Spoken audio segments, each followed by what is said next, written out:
pues acabamos de compartir en la conferencia anterior, en el segundo servicio de esta iglesia, la nueva serie que voy a iniciar, titulada El misterioso rapto de la iglesia. Esta es la segunda conferencia. Y hemos visto en la primera conferencia rápidamente la cantidad de controversias, de barbaridades, así lo puedo definir yo y calificar, que se han mencionado acerca del rapto de la iglesia.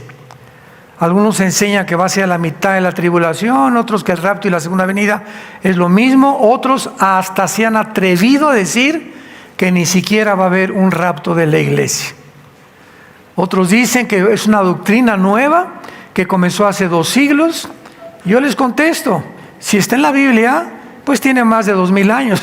O sea, que se haya comenzado a enseñar hace 200 siglos, o que el Espíritu Santo haya considerado de que era necesario ya abocarnos a esta doctrina por estar en los tiempos finales, es otra cosa. Pero que no salgan que por favor es una doctrina nueva, porque si está en la Biblia, no es nueva, está en la Biblia. Y lo que está en la Biblia es la verdad. También otros dicen, ¿verdad?, que esta doctrina surgió para confundir y para ayudar a que muchos se escapen de la tribulación.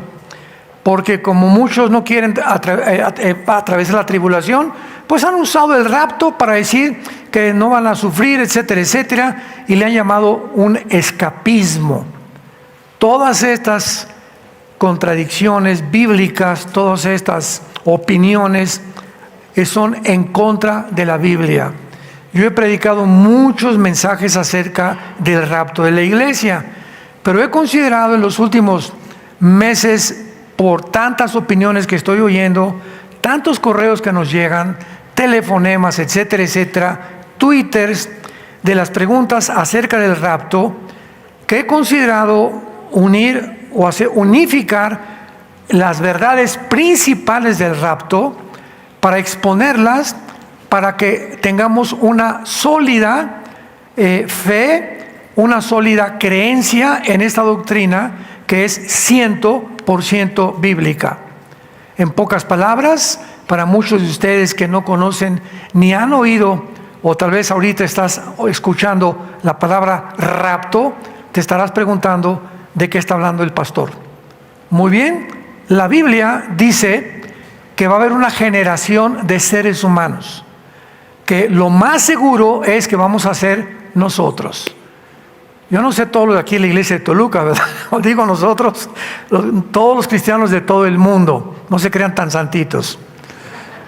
Y que este grupo de cristianos de todas las naciones que seguimos a Jesucristo, vamos a desaparecer en un parpadeo de ojos del planeta Tierra. Van a concentrarse los comentarios en la televisión, va a haber choques de tráfico, pilotos que el avión se va a estrellar porque el piloto desapareció, todos los niños menores de edad van a desaparecer de los cuneros, de las casas. Muchos de ustedes se van a levantar en la mañana, ya no está tu esposa. Muchos van a decir gracias a Dios que se fue. Otros van a decir al contrario, ¿verdad? Ya no está mi esposo, etcétera, etcétera, o mi esposa. En fin, va a haber una confusión tan grande en el mundo que va a llevar a la pregunta: ¿qué ocasionó que millones de personas desaparecieran? Bueno, la respuesta es muy fácil. A partir de 1946 del siglo pasado, de una forma que no es coincidencial, se inició la famosa aparición de los objetos voladores no identificados, los ovnis. Se puso más de moda cuando en Roswell, hasta una película que hicieron, que un platillo había aterrizado en Estados Unidos y que habían capturado o tenían a la entidad que habitaba el platillo volador, un misterioso marciano o como le hayan puesto, y todas estas cosas con el tiempo fueron descubiertas que habían sido un fraude. Así como el siglo pasado comenzaron a propagar que el ser humano venía del hombre de Piltdown, de Cromañón, de Neandertal, el hombre de Pekín, y que se asumió hasta científicamente. En las escuelas comenzaban a enseñar la teoría de la evolución como algo científico. Imaginémonos nada más esto.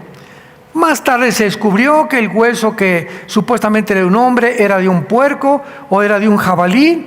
El Museo Natural de Londres, Inglaterra, emitió un decreto en el que completamente negaba que hubiera nada relacionado con el hombre Piltdown, con los hombres, que no había, en pocas palabras, conclusivamente, no hay ninguna evidencia científica de una mutación de una especie a otra especie.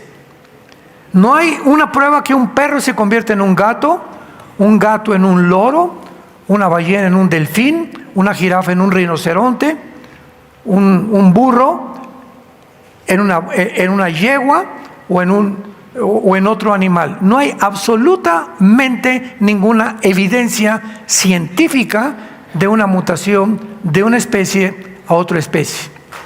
Luego en 1954 se descubre la molécula del ADN y la teoría de la evolución se derrumba completamente, se hace pedazos en el suelo. Cuando se descubre que tenemos un código, las hormigas tienen un código, las cucarachas tienen un código, un chip, vamos a ponerle un chip, las hormigas, los ratones, los conejos, los jabalíes, el león, otro, todo tiene un chip, las aves, los peces, un chip que les dice cómo comportarse, cómo reaccionar de una manera diferente. ¿Cómo creen ustedes que las abejas puedan haber construido un hexágono en sus panales que geométricamente es el espacio más grande que puede existir dentro de la geometría? ¿Quién les dijo a las abejas eso? Ve un nido de hormiguitas. ¿Quién le dice a la hormiguita, ponte a pensar, ese pedacito de piedrita que lleva o de polvo, quién le dice que tiene que caminar y ponerlo exactamente en el lugar adecuado para que todas construyan un nido o una cueva o como se llame? ¿Quién las organiza? ¿Quién les da las órdenes? ¿Cómo puede haber tal coordinación y tal maravilla en el mundo microscópico de que las células de nuestro cuerpo, los átomos, los neutrones, y todo lo que está alrededor en el mundo inmaterial, quién le da esa velocidad a esas partículas atómicas? ¿Cómo puede haber un sistema en el universo que todo lo sostenga, que la Tierra no pierda su velocidad de 24 horas sobre su eje y alrededor del Sol en 365 días? Vemos en todo absolutamente una creación de una mente inteligente. Imposible que seamos la evolución de los animales. Y finalmente el ser humano es la única criatura. Es la única criatura del universo. Ni los pájaros, ni las bestias del campo, ni tampoco los insectos, todos tienen un chip, menos nosotros. A nosotros nos dio Dios la libertad de que tú escojas y determines este camino o este camino. No estamos programados ni autodeterminados en la vida, como lo están los animales, y por eso no pueden ser juzgados los animales cuando un león mata a un conejo o mata a un jabalí, y cuando un tiburón mata a los demás peces, porque es la ley de la sobrevivencia. Pero nosotros los seres humanos, Dios nos dio, no nos puso un chip, no nos programó, nos dejó para que nosotros tuviéramos la característica más grande que tiene el ser humano, que es el libre albedrío. La facultad de que tú escojas el cielo o el infierno, que escojas vivir como un palestino, ¿verdad? Completamente como un animal, matar gente, robar gente, extorsionar gente, defraudar, divorciarte, hacer lo que te dé la gana, engañar a tu esposa, engañar a tu esposo. Tú puedes tomar la decisión que quieras, pero Dios va a juzgarte, tarde o temprano. Y en el rapto de la iglesia, cuando seamos sacados, vamos a estar enfrente de Cristo en el cielo durante 7 años, mientras aquí en la tierra pasan 7 años de la maldición más grande, de la maldad más grande, desbordada, sin que ya nadie detenga la maldad de los demonios, los ángeles caídos y Satanás operando e influenciando a los seres humanos a matarse unos a otros. Con los 21 juicios de Dios que están en el libro del Apocalipsis. Y vimos que el rapto, los 3 pasajes que hablan del rapto es 1 Tesalonicenses 4, si los quieres apuntar, del 16 al 17, 1 de Tesalonicenses 4, 16 y 17, 1 Corintios 15, 51 al 53, y el Evangelio de Juan 14, del 1 al 3. Esto es una breve resumen de lo que vimos hace una hora en el estudio anterior. Muy bien, abran sus Biblias. Siempre he dicho que los que traen la Biblia son los que se van a ir en el rapto. Ya a estas alturas, como está el mundo, venir a la iglesia sin la Biblia, a un estudio sin Biblia, ya no se puede hablar más al respecto de lo terrible que sucederá. En Apocalipsis capítulo 3 vamos a ver y vamos a comenzar a demostrar por qué la iglesia no va a atravesar la tribulación. No es por escapismo, no es porque no esté en la Biblia, simplemente es por causa del carácter de Dios. Y cuando nos enfrentamos al carácter de Dios, que lo que Él hace y lo que Él ha hecho, Él lo va a repetir siempre con su pueblo, podemos entonces de una forma más sólida tener bases más concretas acerca de lo que estamos desarrollando. En Apocalipsis 3, versículo 10, dice la Biblia: por cuanto has guardado la palabra de mi paciencia, yo también te guardaré de la hora de la prueba. De la hora de prueba que ha de venir sobre el mundo, no sobre la iglesia, sobre el mundo entero, para probar a los que moran sobre la tierra. Muy bien. Este versículo, hay personas que se han atrevido a decir, desde luego, los que no creen en el rapto, que cuando dice, te guardaré de la prueba, Dios no va a sacar del mundo a millones de cristianos, sino que simplemente van a pasar la tribulación, pero nos va a proteger de las pestes, de las erupciones volcánicas, de los terremotos, de la persecución del anticristo, etcétera, etcétera. Todas estas cosas contradicen la Biblia, porque en el Apocalipsis encontramos ya nada más en el 5º sello las almas de los mártires muertos por el anticristo. En Apocalipsis 7 encontramos a miles de seres humanos de toda tribu, de toda nación en el cielo, y le pregunta Juan a uno de los ancianos en el cielo y a los ángeles, ¿quiénes son estos? Y le contesta en Apocalipsis 7, han salido de la gran tribulación. Entonces, esto de que Dios nos va a guardar y proteger, al contrario, los que se conviertan en el tiempo de la tribulación, la mayoría morirán como mártires. Y esta es la maravillosa promesa que Dios le hace a la iglesia de Filadelfia. Mientras que las 7 iglesias, capítulo 2 y capítulo 3 de Apocalipsis, fueron iglesias históricas del Asia Menor, las palabras de Cristo para cada una de estas iglesias no solamente fueron dirigidas a ellas, sino a todos los cristianos de todas las épocas. ¿Cómo sabemos que los mensajes a las 7 iglesias de Apocalipsis 2 y Apocalipsis 3 no solamente eran para las 7 iglesias de aquel tiempo que territorialmente ocupaban geográficamente lo que es ahora Turquía? Porque ahí se encontraban en el Asia Menor las 7 iglesias de Apocalipsis 2 y Apocalipsis 3. Lo sabemos porque después de cada instrucción que Cristo le da a las iglesias en Apocalipsis 2 y Apocalipsis 3, dice, por ejemplo, el capítulo 2, versículo 7 de Apocalipsis, el que tenga oído, oiga lo que el Espíritu dice a las plural iglesias.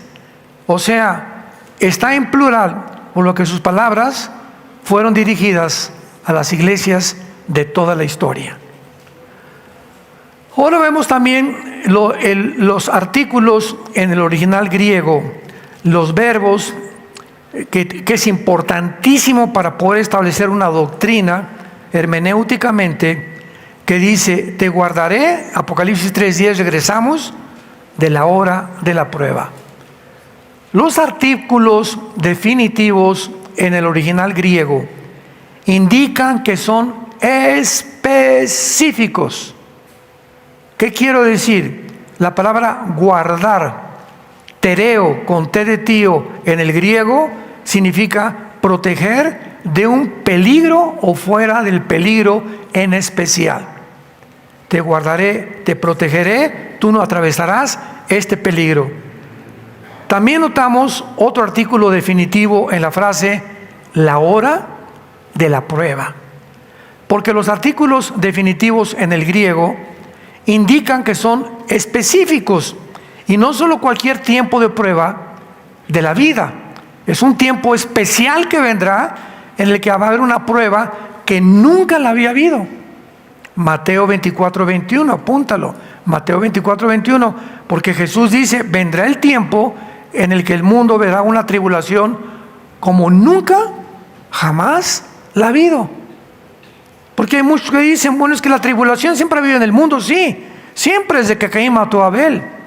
Guerras, rumores de guerras, golpes de estado, asesinatos, crímenes, secuestros, divorcios, etcétera, etcétera, fraudes. Siempre el mal ha existido.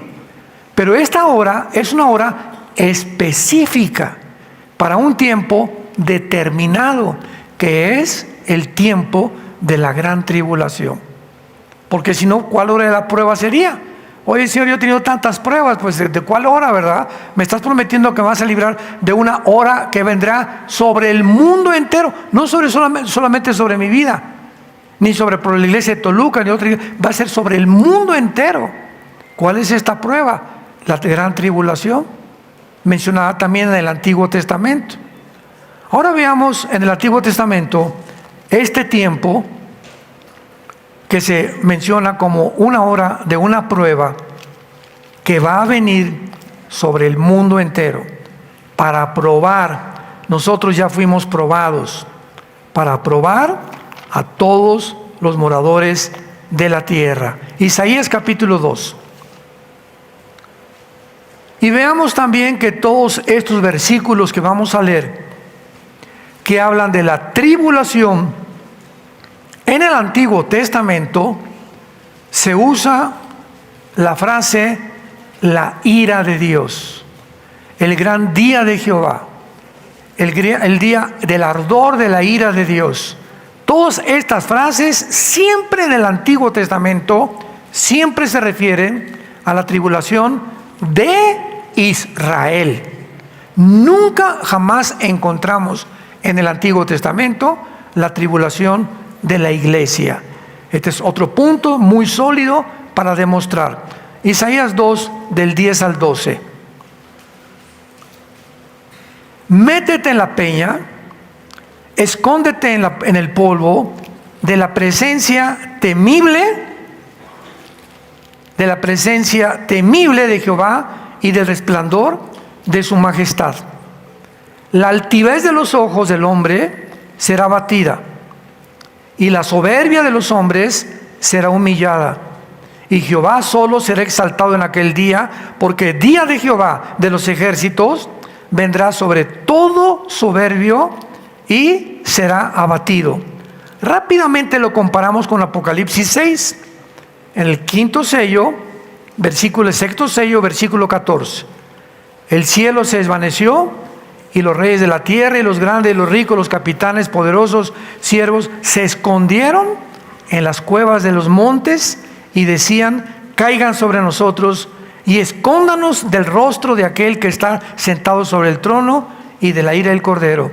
Apocalipsis 6, 16. Porque el gran día de su ira ha llegado, y ¿quién podrá sostenerse en pie? Lo que Isaías 700 años antes de Juan Juan escribió 700 años después del profeta Isaías el Apocalipsis. Lo que Isaías profetizó y describió como la tribulación, Juan lo corrobora en el 6º sello del juicio de Dios sobre el mundo entero. Sigamos ahí en Isaías 2, versículo 17 al 21.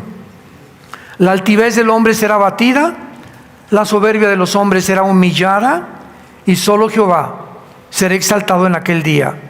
Quitará totalmente los ídolos y se meterán en las cavernas de las peñas, lo que vimos en el 6º sello, por la presencia temible de Jehová y por el resplandor de su majestad, cuando Él se levante para castigar a la tierra.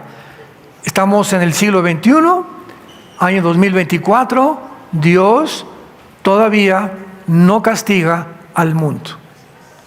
Dios es paciente, no queriendo que nadie se pierda, sino que tú procedas a arrepentirte. A muchos de ustedes Dios no los ha castigado, Dios, ni te han venido cosas terribles a tu vida, porque Dios es paciente a que tú te arrepientas. Pero llegó un momento cuando el ser humano individual y de una forma masiva, Dios sabe que tú ya nunca vas a voltear los ojos a Cristo, y entonces Dios, ¿qué va a hacer? Te va a empujar. ¿Querías dinero? Muy bien, te voy a empujar para que te hagas millonario. Pero cuando te hagas millonario vas a descubrir que lo que tienes yo no lo voy a bendecir. Se convertirá el dinero en una maldición en tu vida. ¿Querías seguir siendo homosexual? No hay ningún problema. De aquí vas a brincar al transgénero, y cuando comiences a degenerar tu vida y tu cuerpo y comiences a luchar con tu mente, etcétera, etcétera, va a llegar el momento que te van a tener que internar, te vas a suicidar o vas a vivir toda tu vida infeliz por haberme negado la forma como yo te crié, hombre y mujer. ¿No le quieres ser fiel a tu esposa? No hay ningún problema. ¿Quieres seguir siendo un adúltero? ¿Quieres seguir arruinando la vida de tus hijos y la vida, porque sobre tu negocio viene también la maldición? No hay problema, yo te empujo. Te he hablado 4 veces, Pancho, y no has querido hacerme caso. Pues te voy a empujar para que te hundas más rápidamente.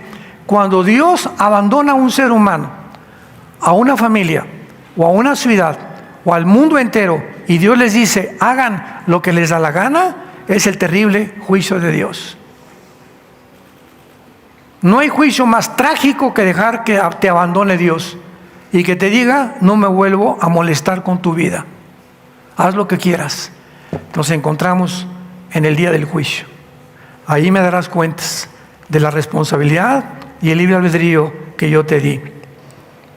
Veamos ahora el libro de Sofonías. Sofonías también en el Antiguo Testamento.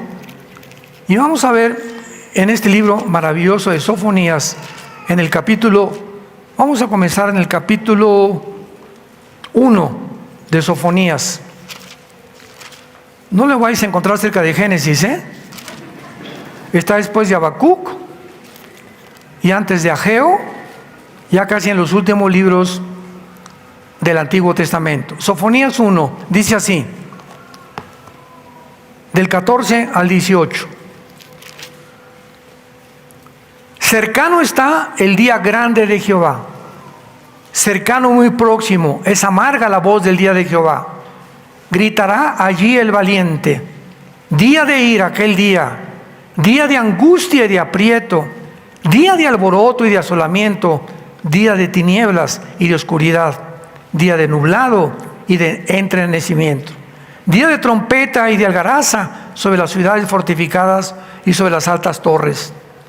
Sofonías claramente nos muestra que este día se llama el día grande de Jehová, día de ira, de angustia, de alboroto, de tinieblas, de oscuridad y de nublado.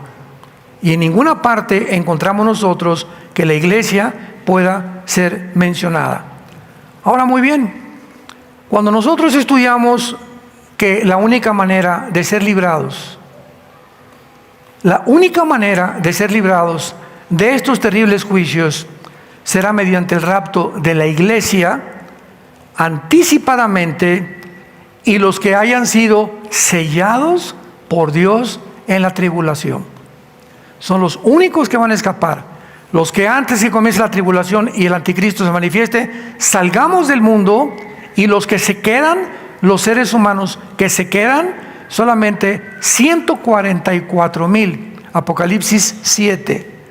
Judíos étnicos, 12,000 de cada tribu, van a ser sellados para que no puedan ser alcanzados por el anticristo hasta el final de la tribulación. Veamos rápidamente esta verdad en Apocalipsis 7. Y dice así, versículo 2. Vi otro ángel que subía de donde sale el sol y tenía el sello del Dios vivo, y clamó a gran voz a los 4 ángeles, a quienes se les había dado el poder de hacer daño a la tierra y al mar, diciendo: no hagan daño a la tierra, ni al mar, ni a los árboles, hasta que hayamos sellado en sus frentes a los siervos de nuestro Dios. En la tribulación, 144,000 judíos que tomarán el lugar que la iglesia perdió, porque la iglesia terminará en apostasía. Y cuando dice Mateo 24, y será predicado el evangelio, y entonces vendrá el fin es el final de Israel. La iglesia no va a acabar con la evangelización del mundo.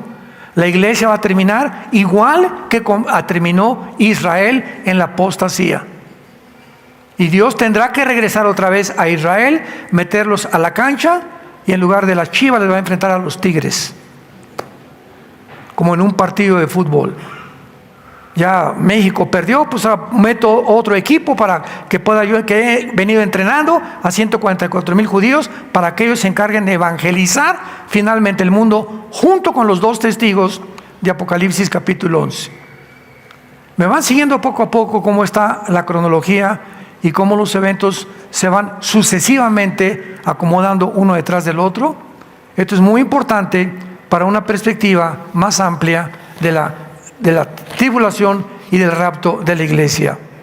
Ahora vayamos al Nuevo Testamento y veamos también claramente que los que se conviertan en el libro de Apocalipsis en la tribulación sufrirán la persecución y la muerte durante este periodo de tiempo.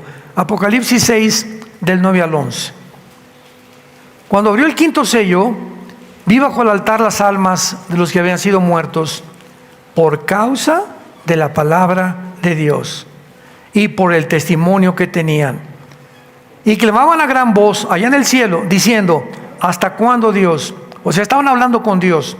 ¿Hasta cuándo, Señor, santo y verdadero, no juzgas y vengas nuestra sangre en los que moran en la tierra? Y se les dieron vestiduras blancas, y se les dijo que descansasen todavía un poco de tiempo, hasta que se completara el número de sus consiervos hermanos, que también habían de ser muertos como ellos. Estos son parte del grupo que estará en Apocalipsis 7, que salieron de la gran tribulación, que murieron. ¿Por qué? Por el testimonio y su fidelidad a Jesucristo. Vean ahora Apocalipsis 7, versículo 13. Entonces uno de los ancianos habló diciéndome: estos vestidos de ropas blancas, ¿quiénes son? ¿De dónde han venido? Yo le dije: Señor, tú lo sabes. Y él me dijo: estos son los que han salido de la gran tribulación y han lavado sus ropas y las han emblanquecido en la sangre del Cordero. Apocalipsis 2, versículo 11. Y ellos le han vencido por medio de la sangre del Cordero y de la palabra del testimonio de ellos, y menospreciaron sus vidas hasta la muerte. ¿De quién está hablando?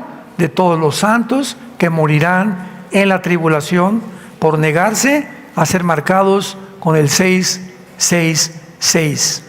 Apocalipsis 13, versículo 7. Y está hablando del anticristo. Se le permitió hacer guerra contra los santos y vencerlos. ¿Quiénes son estos santos de la tribulación? Los que se conviertan en la tribulación. Pero también se le dio autoridad sobre todo tribu, lengua y nación. Apocalipsis, versículo 15, 13, 15. Y se le permitió infundir aliento a la imagen de la bestia, para que la imagen hablase e hiciese matar a todo el que no la adorara. En la tribulación todos los que se nieguen a adorar al anticristo serán sellados para toda la eternidad con el 666. Ayer en el desayuno mi tema fue la futura marca del anticristo, y le expliqué al público que nos acompañó en el desayuno ayer en el World Trade Center de Satélite que cuando una persona reciba la marca de la bestia en la frente, les dije, no fue en la vacuna porque la vacuna fue aquí, entonces descartemos que la vacuna, si te vacunaron, ya te salvaste, no estás marcado con el anticristo. Pues la vacuna va a ser, la marca va a ser aquí o en la mano derecha. Esa es la marca del anticristo. Mientras no sea aquí o aquí, no ha sido la marca del anticristo. Si te ponen un chip aquí para localizarte, o aquí en el ombligo, etcétera, etcétera. O si hay un lugar como Obama, quería el expresidente de Estados Unidos, que todas las personas trajeran un chip con la información de su seguro social, de sus resúmenes médicos, su dirección, cuentas de banco, etcétera, etcétera. Tampoco era la marca del anticristo. Tenemos que ser más bíblicos. Y además, para que la marca aparezca, pues tiene que aparecer el anticristo primero. Si no hay anticristo, no hay marca. Y nosotros no vamos a estar aquí. Eso es lo más lógico, ¿verdad? Pero cuando venga el anticristo, el que no vas a poder comprar, subirte al avión, ir a la tienda de abarrotes, ir a Oxxo, ir a esto, a comprar pantalones, no vas a poder hacer nada si no tienes la marca aquí y aquí. Y si no la tienes, te va a costar la decapitación. Apocalipsis 24. Porque el anticristo usará no la silla eléctrica ni tampoco el fusilamiento para poder matar a la gente. Usará la decapitación. Y la única religión en el mundo que usa la decapitación es el Islam. Ya en el califato, en la serie pasada que acabo de terminar, lo dijimos claramente, ¿verdad? Que el anticristo surgirá de las filas del Islam. Si quieres todos los detalles, busca en YouTube la serie El Califato de los Últimos Días. Ahí explicamos claramente todo esto. Muy bien. Entonces, vemos pues de una forma muy clara de qué forma ahora Apocalipsis 14:13, Apocalipsis 14:13, oí una voz que desde el cielo me decía, escribe, bienaventurados de aquí en adelante los muertos que mueren en el Señor. Ahí está todos los santos que durante la tribulación se van a convertir, pero todos morirán como mártires. Sí, dice el Espíritu, descansarán de sus trabajos porque sus obras con ellos siguen. Apocalipsis 17, versículo 6. Vi a la mujer ebria de la sangre de los santos y de la sangre de los mártires de Jesús. Y cuando la vi quedé asombrado con gran asombro. Vemos que el sistema religioso que se va a unir a la persona del anticristo, dirigida por el falso profeta, este sistema religioso va a implantar una sola religión, que será el Islam, en el mundo entero. Y es la única religión, ni el hinduismo, ni el catolicismo, ni el cristianismo, ni el budismo, ninguna religión en el mundo impone la religión a fuerza, a costa de que si no lo aceptas, te matan. Tú puedes ser judío y regresar, pues te corre, ya no es judío, te corre tu familia. Que eres católico, tú eres cristiano, te van a dejar de hablar por un tiempo, te van a criticar, ya te fuiste a una secta, etcétera, etcétera, pero no te van a cortar la cabeza al llegar a tu casa. Pero en el tiempo del anticristo, si tú no aceptas el 666, vas a pagar con tu vida. Y no tenías por qué pagar con tu vida, porque Cristo te habla en esta tarde y te dice, ven a mí. Todos ustedes los que están trabajados y cargados, vengan, encuentra descanso en mi alma, por el amor de Dios. El mundo no va a mejorar, el mundo va a empeorar. Pero mientras más se empeora, más cerca estamos de que venga por nosotros. Ahora veamos también nosotros claramente, ¿verdad?, que la iglesia ya no se vuelve a mencionar hasta el Apocalipsis 22:16. Lo que el Espíritu dice a las iglesias es Jesús vuelve a recordar que el Apocalipsis es la revelación de su conocimiento a las iglesias. Pero del capítulo 4 de Apocalipsis al capítulo 19 de Apocalipsis no vuelve a aparecer la iglesia nunca. Esto es increíble porque la iglesia se usa 19 veces en los primeros 3 capítulos del Apocalipsis. 19 veces. Y del capítulo 4 al 19, la iglesia desapareció. ¿Dónde está la iglesia? Estamos en el cielo. Ahí nos vemos. Ahora, veamos nosotros en la segunda carta a los tesalonicenses. Qué precioso y qué maravilloso es cristianos con la Biblia. Qué lindo. Qué importante es checar tus pasajes, leerlos tú, hacer notas, tomar notas. En la segunda carta a los tesalonicenses, capítulo 2, esta iglesia estaba atravesando un caos espiritual y bíblico al mismo tiempo. Porque la iglesia de Tesalónica creían que ya se encontraban en la tribulación, en el día del Señor. Entonces Pablo ya les había dicho en la carta primera Tesalonicenses 4, 16 y 17, que el Señor mismo vendrá con voz de ángel, con voz de trompeta de Dios, y vendrá y arrebatará del mundo, y nos reuniremos con Cristo en las nubes con Él, para recibirlo para siempre con Él, para toda la eternidad.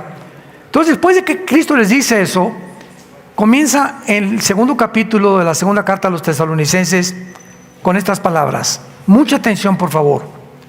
Pero con respecto a la venida de nuestro Señor Jesucristo y nuestra reunión con Él, ahí está hablando del rapto. Con respecto a lo que yo les dije en la primera carta, que nos vamos a reunir con Él en el cielo. Os rogamos, hermanos, que no se dejen mover fácilmente de vuestra manera de pensar, ni por Twitter, ni por Facebook, ni por Instagram, ni por las redes sociales, para hacerlo más moderno en el siglo XXI. Porque hay tantos chismes por todos lados, como no nos imaginamos, de tantas personas que escriben en YouTube y TikTok, y quién sabe, TikTok como se llame. Yo en la vida veo eso, que me dicen, ¿verdad? Este y el otro, y que por aquí y por allá, y el hermano Alducin dijo esto, y el hermano fulano de tal dijo esto, y el hermano Chuy Olivares dijo esto, y esto y el otro, y gente que no tiene el mínimo conocimiento, ni siquiera un grado teológico, pero lo hace para causar controversia, y la gente es bien morbosa. Y atraen seguidores a sus redes. ¿Y ahora qué dirá? ¿Y ahora qué va a pasar? Nos encanta el chisme. Bueno, más bien, les encanta. Cuando ya crecemos un poco en Cristo, dejamos eso del chisme, que es lo peor que un cristiano puede tener, ser chismoso.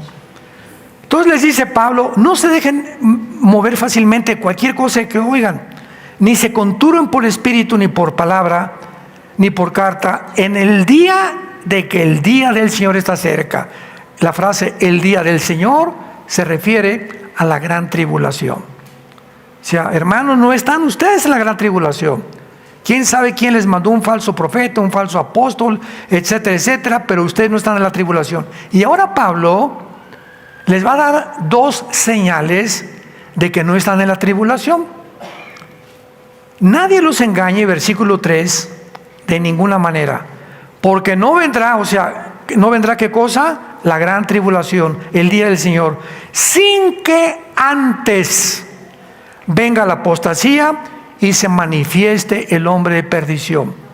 O sea, les dice a los tesalonicenses, si ahorita la apostasía no ha venido, ni el anticristo se ha manifestado, ustedes no pueden estar en la tribulación.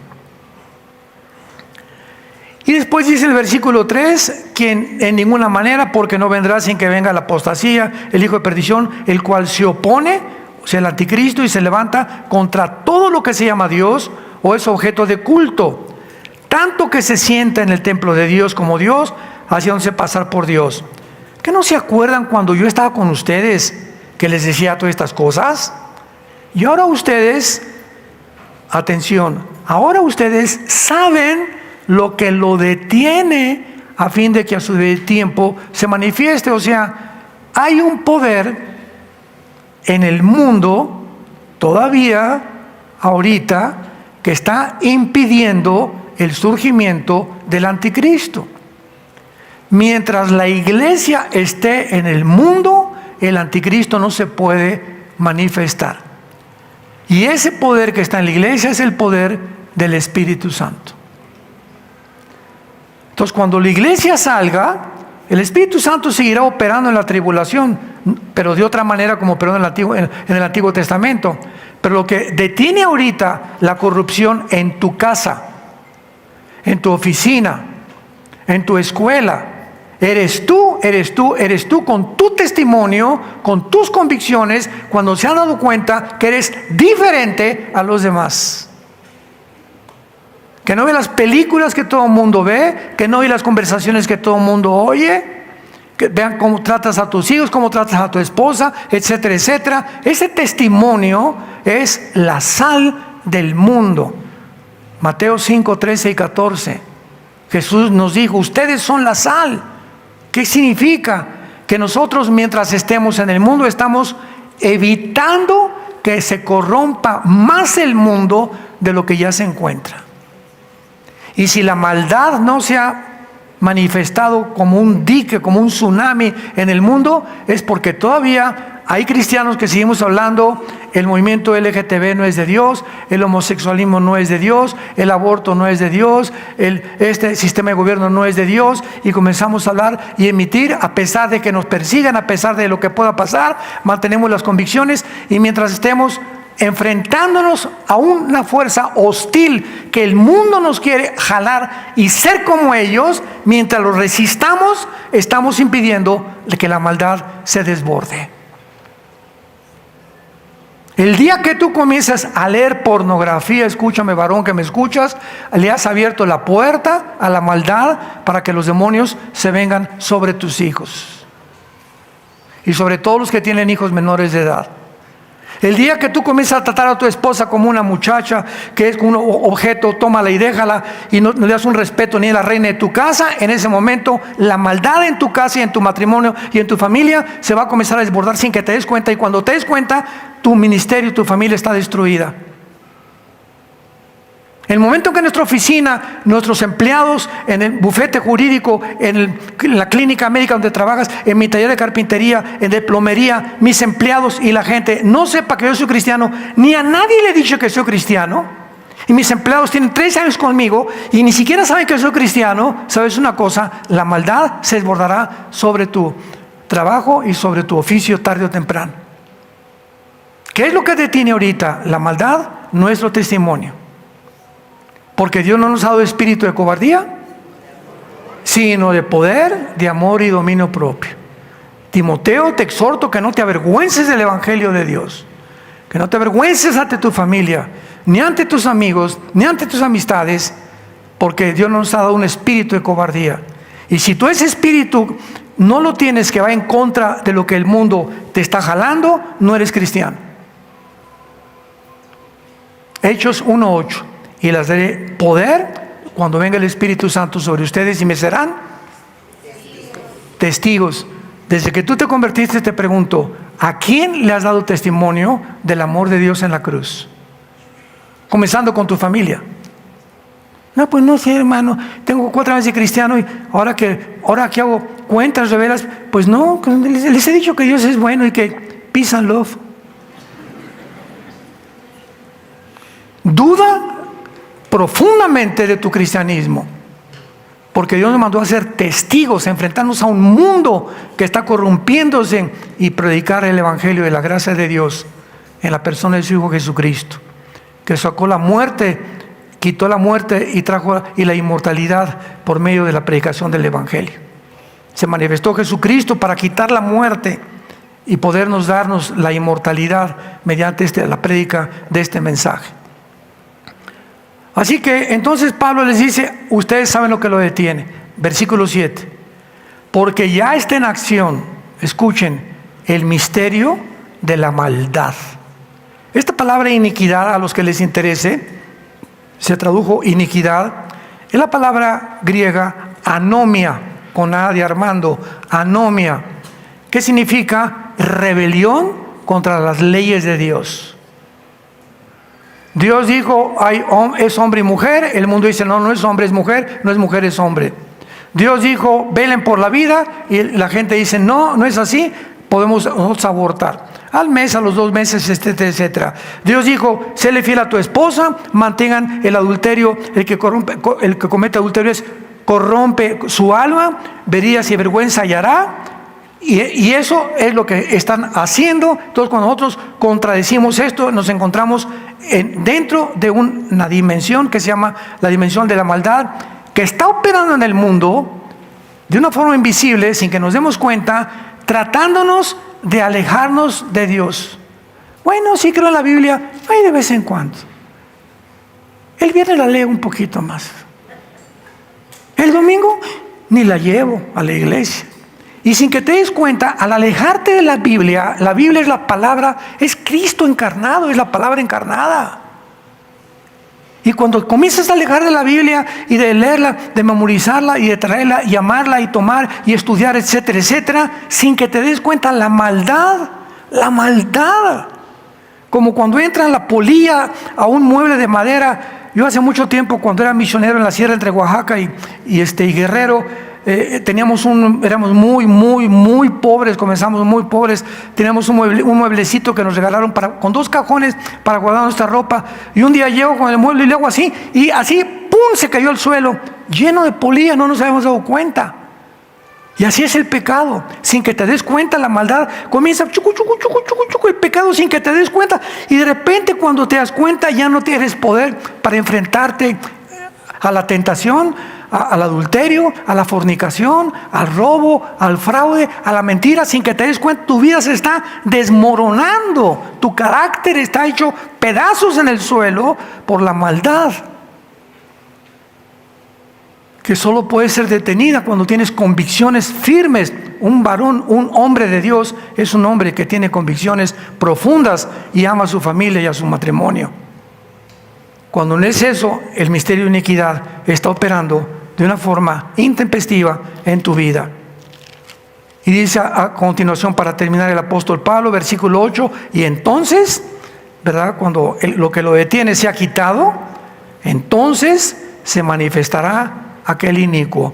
Y se usa la misma palabra, anomos, aquel que va en contra de todas las leyes de la creación originales de Dios en la Biblia. Inicuo a quien el Señor matará con el espíritu de su boca y destruirá con el resplandor de su venida. Inicuo cuyo advenimiento es por obra de Satanás, con gran poder y señales y prodigios mentirosos, y con todo engaño de iniquidad para los que se pierden, por cuanto no recibieron el amor de la verdad para ser salvos. Por eso Dios les envía un poder engañoso para que crean la mentira, a fin de que sean condenados todos los que no creyeron la verdad, sino que se complacieron en la injusticia. Cuando tú rechazas la verdad, la tragedia más grande es que acabarás creyendo en cualquier otra cosa que no sea la verdad. Y la antítesis de la verdad, ¿qué es? La mentira. La antítesis del bien, ¿qué es? El mal. La antítesis de la santidad, ¿qué es? El pecado. Tú no puedes decir yo soy neutral. ¿Eres o no eres? ¿Eres o no eres? No, pues yo no soy ni de Chivas ni América. ¿Te imaginas una camiseta América Chivas? No existe, ¿verdad? Alemania, Dinamarca, Colombia, Brasil, no, ¿verdad? Entras al campo y hasta le hacen así. Mira, América, mira, orgullosos los jugadores del equipo al que pertenecen. ¿Tienes ese orgullo tú de servir a Dios? ¿O eres un hombre de doble ánimo, engañado completamente? ¿Eres en la iglesia, tienes cara de San Camilo aquí en la iglesia el domingo y pareces un cocodrilo salido del lago de Texcoco entre semana con tu familia? En tu oficina eres una persona, en la iglesia eres otra, con tu familia eres otra persona. Cuando tú tienes 3 máscaras, me pongo una en la oficina con mis amigos, otra en mi casa y otra en la iglesia, se llama esquizofrenia. Y esa esquizofrenia es el producto de tu maldad, de tu falta de convicciones. Y cuando hay la palabra esquizofrenia significa mente dividida. Dice Santiago capítulo 1, el hombre de doble ánimo es inconstante en todos sus caminos. Nunca vas a encontrar el camino a la verdad. Estás acá mañana y acá otro, y acá con tus amigos, y aquí, y allí pasan los años, llegas a los 40, 50, 60 años y no has cambiado. Sigue siendo el mismo, sigue siendo la misma. Siempre están aprendiendo y nunca llegan al conocimiento de la verdad. Entonces, ¿qué hace Dios? Te va a mandar un poder engañoso para que ahora, de aquí en adelante, sigas creyendo las mentiras del mundo, a fin de que sean condenados todos los que no quisieron oír que Jesucristo es el camino, la verdad y la vida. Él es la resurrección y te ofrece sus manos taladradas en la cruz, su cuerpo resucitado, su segunda venida, el rapto que ya no tarda en venir por nosotros, para que tú puedas, la corta vida que te queda, estos días que los tenemos ya contados, créamelo, tenemos los días contados. La guerra nuclear está en la esquina ya. El mundo va a entrar en una vorágine, ¿verdad?, de una espiral de autodestrucción como nunca había estado. Ahora imaginémonos en la tribulación cómo las cosas van a estar todavía muchísimo peor. Pero Jesús dijo, yo he venido para que tengas vida y para que la tengas en abundancia. ¿No quisieras tú en esta tarde entregarle tu vida a Jesucristo? Oremos. Te damos gracias, Padre y Dios de Jesucristo nuestro Señor, por habernos hecho renacer para una esperanza viva, por medio de la resurrección de Jesucristo entre los muertos, para una herencia incorruptible, reservada para nosotros en los cielos, que somos guardados por el poder de Dios, mientras nos mantengamos creyendo y actuando como tú quieres que vivamos, porque somos protegidos por tu poder mediante la fe. Gracias por tan grande salvación, Señor, porque pronto, muy pronto, Señor, tal vez más pronto de lo que nos podemos imaginar, estaremos contigo. Tú secarás nuestras lágrimas, ya no habrá tristeza ni dolor, ni muerte, porque las primeras cosas pasaron. Crearás cielos nuevos y nueva tierra. Darás recompensas a todos los cristianos que fueron fieles hasta la muerte y que vivieron para ti, que amaron tu obra, que promovieron tu obra y que te sirvieron en espíritu y en verdad. Si tú en esta mañana, o ustedes que nos ven por la televisión, no tienes a Jesucristo en tu vida, dile estas palabras.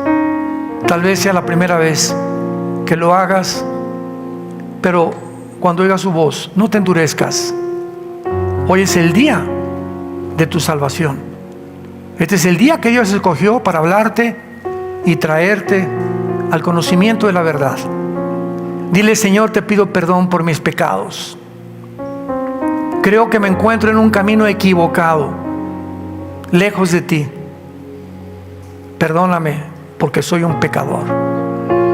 Pero creo que en esa cruz tu Hijo pagó con su sangre por todos mis pecados pasados y que fue crucificado, enterrado y resucitado a los 3 días. Y porque creo que vives, Señor Jesús, te pido en este instante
river.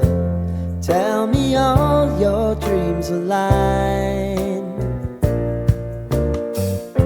Sign me up and tell me about the people that you know who are trying to feel alive.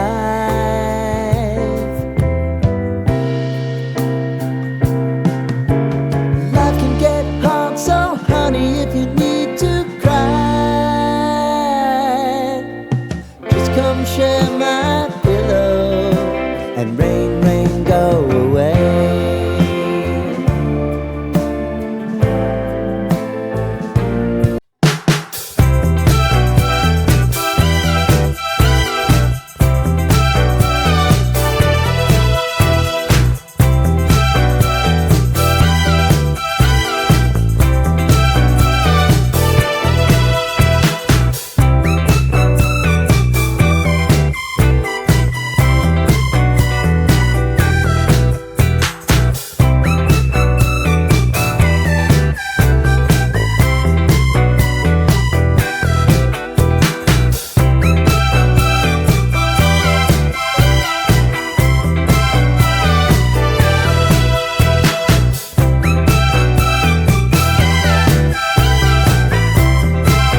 Que entres a mi vida como mi Señor y mi Salvador.